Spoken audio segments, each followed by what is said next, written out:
daal di wax ci entretien bi mooy que ne ci ay kàddoom moom jàpp na ne Macky Sall c'est un criminel comme ni mu ko waxee mu ne on a laissé sortir un criminel qui a siphonné le pays de ce fait mu ne lii catam kese mooy l'amour qu'il accorde au premier ministre Ousmane Sonko il n'est pas sain il a de bon cœur de ce fait naka nga jàngatee kàddu yoo xamante ni barki Demba Ndiaye lañu gis moom muy xeex foofu ca diwaanu Kër Massar tey il se permet muy attaquer le président Macky Sall est-ce que ci yoonu normal kuy jël yi accusation di tuddee nit criminel yoon lan la waroon a tuddee parce que le mot criminel est trop lourd pour moi.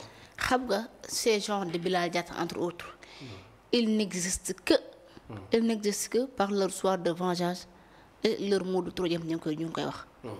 il n'existe que pour leur soif de vengeance parce que ñoom Bilal Diatta moom bu xeexul. kenn du ko dégg.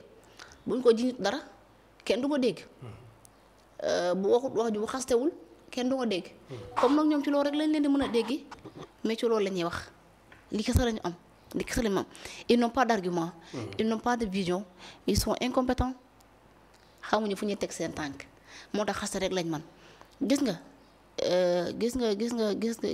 nga l'insulte c'est l'arme des faibles saaga baaxul képp kuy saaga rek dangaa faible man loolu laa gëm parce que mënoo jàpp nit naan da nga koy xas de criminel alors que yow il n'y a pas de justice bu toog ni diw mi criminel la mais loolu bu diffamation lu mu doon mais gis nga man si j'étais su ma bokkoon ci famille te du Macky Sall lay waxal si j'étais dans la famille de Macky Sall fa mu toog laa ko yónnee sommation interpellative directement mu dem wuyu ci parce que on gis nga waruñoo nekk ci dëkk bi di traiter des gens de criminels comme ça ni di traiter des gens de voleurs te teguñu ko fenn nga si suuree été quelqu'un d'autre comme man toog ma ni Bilal Diatta criminel la wala diw mi criminel la ci biir pouvoir bi mais gars yi dañ lay àtte dañ lay jàpp yóbbu force nii la li nga wax foo ko teg ak ban mais Macky Sall ban criminel ak ban nit la rey.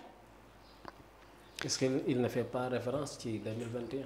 waaye doo bàyyi 2021 ak 2022 li fi xew la responsabilité est partagée et li ma la wax sax ma wax la ko l'État était dans l'obligation de se défendre et de maintenir l'ordre képp ku defi institution état woon la dooleem et seul l'État a le monopole de la violence légale li muy dëgg.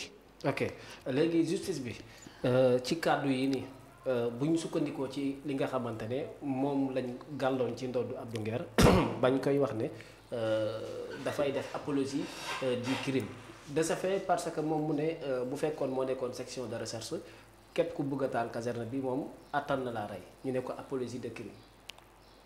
est-ce que kàddu yi nii tamit. ça ne signifie pas pareil exactement.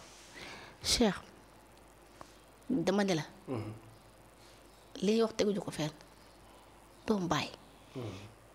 comme ñoom il veut juste exister kay bëgg ku leen tudd moom moo waral ñuy wax léegi nga fi mënuñu fee def benn allusion ci lenn je ne suis pas d'accord ci li ngay wax nii. mënuñu fee def allusion ci lenn wax ji mooy bu fekkente ni ñoom dañoo jàpp ni ñi fi nekkoon ay criminel ak ay sàcc la. na leen jàpp àtte leen ñu dem devant la justice te bu ñu jàppee kenn Cheikh bu ñu ko def mandat de dépôt bu ñu ko yóbbu instruction nañ ko yóbbu devant la justice ñu xool ba xam lan mooy xew ñaari weer duñ ko def ci kaso bi. mën na nekk parce que mënuñu leen a jox réew mi Cheikh ñoom ñi fi nekk mënuñu ñi fi nekk dañoo sàcc dañoo dilapider suñu ay ressources dañ fay def lu ñu wenge ba pare ñu jox leen réew mi gars yi xamuñu ñuy def mënuñoo liggéey pare dañu tympaniser ak li fi nekkoon gis nga nous on en a marre de li fi nekkoon li ñu bëgg moo des actes concrets un pays se gère avec des actes mais pas avec des paroles on en a marre des révélations on veut des solutions on en a marre des accusations on veut des résultats on veut des preuves li muy dëgg mais mënoo toog fii. ñoom duñu andi preuve. ban preuve Bilal Diatta danaa jox preuve ni Macky Sall criminel la. ñoo yor nguur peut-être. ban yor nguur ils sont détenteurs de quelques documents peut-être. ban document yow Ousmane Sonko ba amoon document dina bàyyi Mame Mbaye Niang di génn réew mi. amul document. gisuma ko gëmul am na document yëkkati na ko fi ñëpp gis ko. ban document ordre du jour nga am document. bu amoon document dina bàyyi Mame Mbaye Niang di génn réew mi bu ñu amoon ay document clair Mansour Faye dina génn kaso boo amoon ay document jugé woon Farba Ngom mu tëj ko biir kaso bu yàgg. ils n'ont pas de document ils n'ont pas de preuve ils accusent justement les gens comme ça et comme ça te gis nga yi du mujj fenn gis nga il faut arrêter yi ñuy def et travailler ce pays les priorités sont ailleurs. gis nga Bilal Diatta mii li mu war a def mooy fexe góorgóorlu ba xam est-ce que en est-ce que en 2027. waa Kër Massar dina ko joxaat mairie war a déet bilan daal li waroon def mooy ji ma défendre son bilan est-ce que am na bilan bu baax boo tax en 2021 ñu war ko mën a voté laat war a déet mais toog fi naa man xaw ma kan laa bëgg lu mu wax mu ne. moom excès bi nekk ci moom mooy l'amour qu'il a accordé au premier ministre Ousmane Sonko il n'est pas sain mais il a un bon cœur. fii ñun ñëpp am ay xol yu baax kenn néew ko sa xol dafa bon. kenn wax ko loolu. comme il n'est pas sain il a un bon cœur. mais man damaa gëm nit ko am xol bu rafet am xol bu baax. doo toog di yéene nit kaso sa morom kaso wala di yéene nit di wax nit naan criminel la te amoo ci benn preuve palpable. gis nga li wax ni c'est li muy wax. c'est contradictoire ak li nga xamante ni si mu am mënuma gëm loolu parce que ci Pastef rek ngay gis ñu tëj nit Aliou Sall gis naa benn poste ba mu si sa dugalaat xaw ma bàjjeex dugalaat ko ci koo xamante ni si li mu doon wax mu ni que nit ñi dañ leen a war a tëj 10 ans de prison avec travail avec comme le couple Sall là 10 ans avec 10 ans ferme avec travaux j'ai un poste fait bu ma gis c'est un militant de Pastef qui l'a écrit ñu posté waat ko mais man pour te dire que ni Cheikh le degré boobu de méchanceté bi nga xamante ne actuellement mu ngi xew ci réew mi musuma gis lu mel nii te lii lépp ñoom ñoo ko fi installé alors bëgg Ousmane Sonko war naa tax nga yéene nit lu bon d'autant plus que Ousmane Sonko bi nga bëgg moom nee na la bul saaga kenn te bu ma saagal kenn képp ku saaga boo ko ci man war a yow ngeen dangaa bëgg Ousmane Sonko peut être saaga waate xanaa ko ni bëgg nga wax ci Ousmane Sonko du dëgg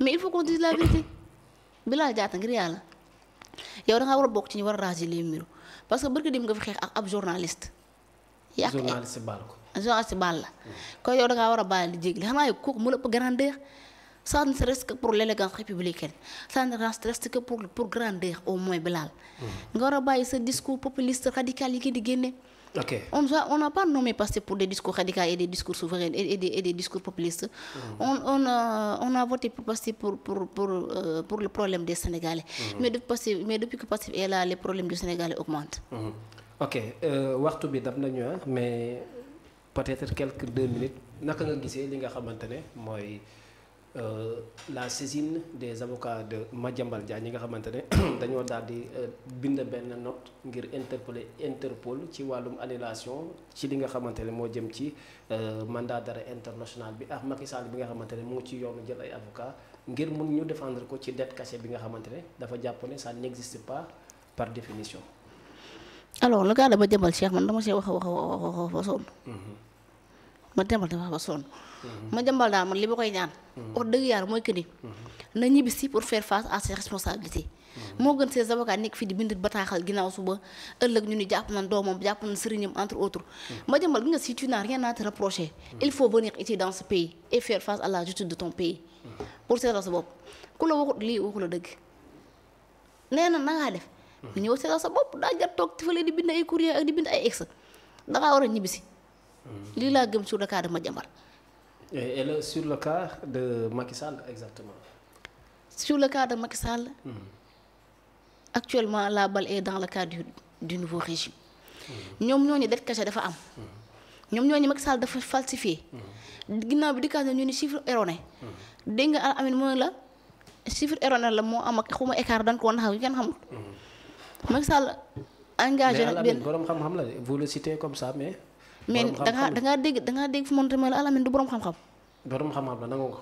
nangu naa ko kay. merci nangu naa ne borom xam-xam la kay dangaa dégg fu may du borom xam-xam. ok Al Amine kay borom xam-xam la man kay li may xalaat mooy Al Amine mii baa du xëy un jour fii dikk mënuñu. comme actuellement moom mooy gérer mooy piloter l'agenda 2050. baa du ñëw mu ne l'agenda 2050 n'était qu'une illusion. wala ndax ya mbaay la loolu tamit wóorul il faut s'attendre avec sa Al Amine là il faut s'attendre à toi. tout est possible avec Al Amine la. comme moom mi àndoon na Macky Sall démb barki démb di ànd ak Macky di leb di ànd ak Macky di war àdduna. moom moo xëy mënuñu Macky def ko dribble ci ay chiffres en tant que technocrate avec Al Amine tout est possible. bi toog mooy. Macky Sall a bien raison. ut ay avocat pour ñu leeral parce que dette cachée bi que soit man mu nekk yow mu nekk ñuy seesaan. bëgg nañoo xam. dette cachée ba am na wala amul. mais lu existé wul nan lañ koy utee lay avocat.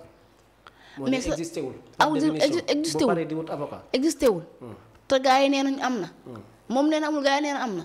léegi werante xaw xaan am na ko wala fi ngay waxee. tekki tube waaw wax ji kay mooy. ñoom wut na ñoom andi na benn agence française di Forvis Mazars. pour mu def benn rapport. Macky Sall nee leen maa ngi xaar rapport bi léegi entre temps kay moom comme bu na seetal boppam te jàpp na li ñu koy jiñ Macky Sall nee li ñu koy jiñ dëgg gëmu ko comme nit nag da ngay défendre sa bopp man je crois que Macky Sall il est dans l'obligation. mais Al Amine Lo nee na rapport bi Forbes dañoo dëggal bi ñoom la ñu gis. waa léegi yow yaa ko gis. non Al Amine je dis pas à mes yeux mais Al Amine li mu wax. waaw gëm nga li Al Amine wax. gëm nga li Al Amine wax. waaw en tant que ku ñu dénk maanaam bànqaas ci réew mi gëm naa ko boobu mooy gis le contraire. waaw léegi man fekk gisuma ko. mun ma koo gëm. Cheikh nag on est en démocratie doo ma imposer sa passé unique du dëgg. doo ma imposer sa xalaat de. moom moo imposer loolu mais pas man. waa léegi man. li ma gëm mooy. fekk teguma sama ay gët ci rapport bi. mënuma gëm ni FMI dëggal na daj bi wala déet bu fekkee ne Al Amine wax Forbes dëggal na ko wala déet. bu fekkee ne Al Amine li wax loolu mooy moo am c'est la vérité c'est la pure réalité. lu tax FMI di traîner boobu ba léegi mënagul a débloquer koppar pour Sénégal. non FMI tax débloquer koppar pour Sénégal mooy que ni ñoom. amaguñu des preuves que ne dette cachée bi ñu wax dëgg la wala du dëgg. entre temps Macky Sall moom mu ngi leeral en plus ñoom. rapport bi nga xamante ne si nee nañ Cour des comptes moo ko def c'est pas le rapport de la Cour des comptes mais rapport boo xamante ne IGF moom moo ko def inspection générale des finances.